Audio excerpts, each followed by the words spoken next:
Выполняли ли они ваши поручения на должностном уровне? Да, конечно. Я им говорил, если вам не нравится эта работа, то уходите. Абу Саид спросил, среди вас есть смелый парень? Мы из Душанбе отправим вам машину, начиненную бомбой. Вы должны взорвать какой-нибудь хукумат или отдел милиции вместе с собой. Так и сказал. Гадоев Бахти, который нас сфотографировал путем WhatsApp, по поручению Абу Саида Мухаммад отправил ему наши фотографии. Тяжелая боль. Тяжелая боль. Разве этот происходящий день нам нравится? Никому не нравится.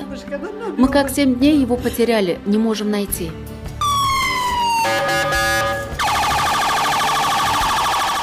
На прошлой неделе в нескольких местах города Нурека Хатлонской области было обнаружено черное полотно, похожее на флаг террористической группировки Исламского государства Ирака и Леванта. Водружение этого черного флага, в котором ярко отражается почерк террористическо-экстремистских групп, не стало трудно раскрыть этот факт и задержать членов этой организации. В ходе проведения оперативно-розыскных мероприятий сотрудниками Управления Министерства внутренних дел Хатлонской области по подозрению в пропаганде идей Исламского государства Ирака и Леванта были задержаны ниже следующие жители города Нурека. Тилоев Далер Зубайдович, 1987 года рождения, Чакалов Идибек Хасанович, 1986 года рождения, Пиров Касым Мирзоевич, 1994 года рождения, Саидов Давлио Али Муродович, 1986 года рождения, Хаджимурадов Таджиддин Муратбекович, 1978 года рождения, Абдулаев Джурабек Гулович, 1992 года рождения, Давлатов Диловар Абдуназарович, 1988 года рождения, Фазилов Даврунбек Саидалиевич, 1985 года рождения, Хусейнов Мухаммад Бекназарович, 1989 года рождения, Абдулоев Бахтиор Ризоевич, 1985 года рождения, которые посредством интернет-сайтов имели связь с неким находящимся в Сирии мужчиной по имени Юнус и действовали по указаниям Юнуса по дестабилизации мирной обстановки в Республике Таджикистан. Юнус из Турции приказал мне купить в городе Душанбе черное полотно, белую краску и приготовить флаг Исламского государства Ирака и Леванта и повесить в городе Нуреки. Я поехал в Душанбе, купив черную материю и белую краску. Вернулся в свой город Нурек, приготовив флаг. Также он сказал, как будете вешать флаги, сделайте снимки фотографий на свои мобильные телефоны. Потом мы отправили фотографии через WhatsApp. Давлио Саидов является членом партии Исламского возрождения Таджикистана в городе Нуреке. Также для выполнения поручений Юнуса в пропаганде экстремистских идей привлекал своих товарищей, которые также являются членами партии Исламского возрождения Таджикистана города Нурека. Я являюсь членом партии Исламского возрождения Таджикистана в городе Нуреки, а также занимаюсь пропагандой идей халифата. По настоящее время я являюсь членом партии Исламского возрождения Таджикистана в городе Нуреки и членом Исламского государства Ирака и Леванта. Каждый из них имел свою роль в приобретении черного полотна, его надписи и водружении этого флага.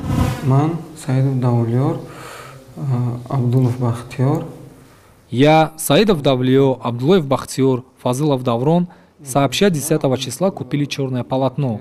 И вечером этого же дня до полуночи приготовили эти флаги. Этих заблудившихся следователей чуждой культуры вел за собой человек, который сам является ответственным партией, задачами которой входит пропаганда духовных ценностей, правдивости и патриотизма. Но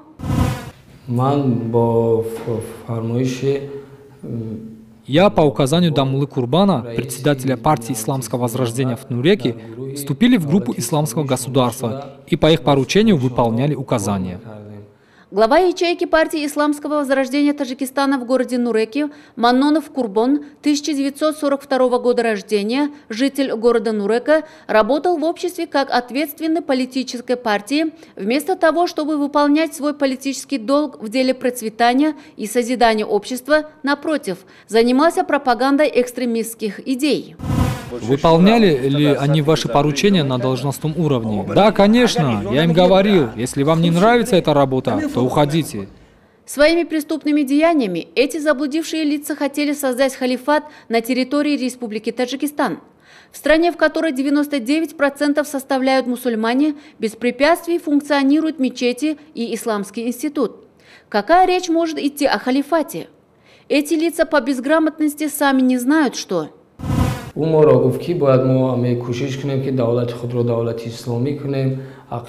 нам сказал, что мы должны постараться сделать свое государство исламским государством, и наши идеи должны быть исламскими идеями, эти и иные дела совершать по воле Аллаха. Когда мы вступили в эту группу, я только начал понимать, что тогда мы находились в состоянии гипноза. И так как сейчас мои глаза открылись, я стал осознавать, в каком состоянии я тогда находился.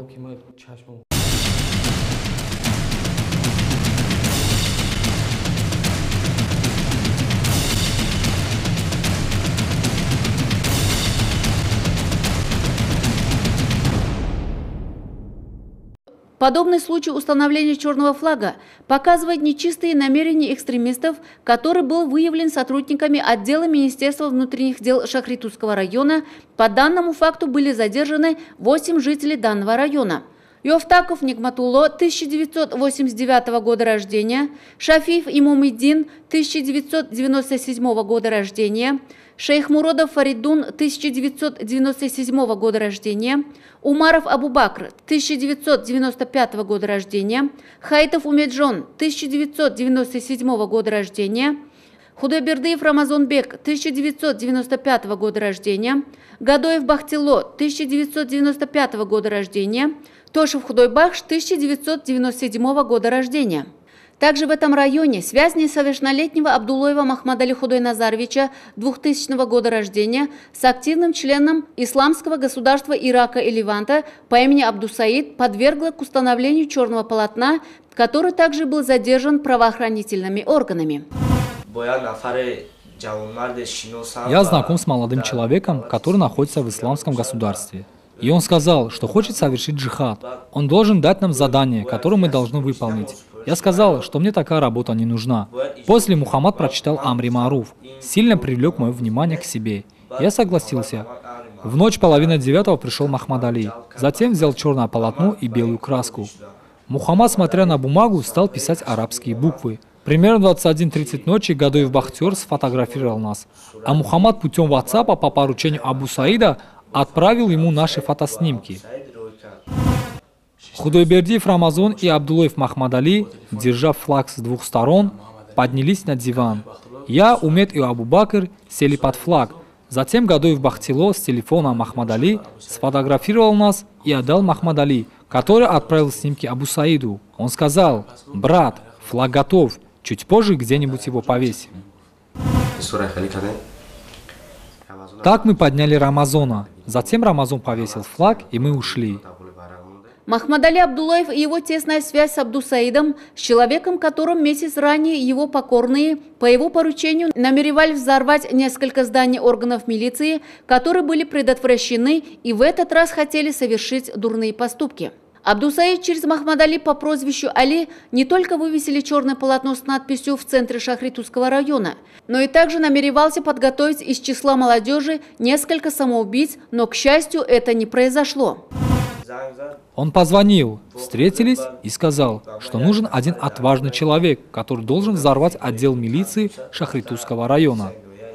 Махмад Али Абдулаев, чье имя, которое фигурирует в списке главного подозреваемого, вывесил черный флаг с надписью «В Шахритусском районе объявлен в розыск». По показанию подозреваемых было установлено, что данное деяние было совершено молодежью в час ночи, но интересно то, что почему отсутствие детей дома не вызвало беспокойства их родителей. Или задается вопрос ответственных учебных заведений, на которых возложено их воспитание. Как они воспитывают молодежь, если сегодня их ученики стали угрозой обществу? Эта заблудившаяся молодежь, около 20 человек, не принесли пользу своему краю. Попав в обман экстремистов, то дело знают, как наносить вред своей родине. К большому сожалению, большинство из них имеют семью, детей, и преступные деяния в будущем отрицательно будут влиять на их поколение, в том числе судом Шахритусского района в соответствии с требованиями статьи 90 Закона Республики Таджикистан об ответственности родителей в воспитании детей. Родители, чьи несовершеннолетние дети подозреваются в данном преступлении, были привлечены к административной ответственности. Конечно, этот закон не ограничивается этим наказанием, но и в добавление к этому в отношении подозреваемых будут возбуждены уголовные дела. Оставив без присмотра, мы сделали большую ошибку. В дальнейшем будем бдительней. Спасибо правоохранительным органам. Мы сами виноваты в том, что наши дети были замешаны в эти дела. Несмотря на то, что мы проводим воспитательные работы, к сожалению, результат оказался неуспешным. При виде меня в коридоре он либо прятался, либо раньше меня заходил в класс. Конечно, такой безответственный контроль и невнимательность над детьми приводит к отрицательному влиянию молодого поколения. Тенденции последних лет примыкания молодежи к разным террористическим экстремистским организациям не должны оставлять в стороне каждого здравомыслящего человека в обществе, ибо экстремистские группировки используют силу молодежи в своих корыстных целях, уничтожая их будущее.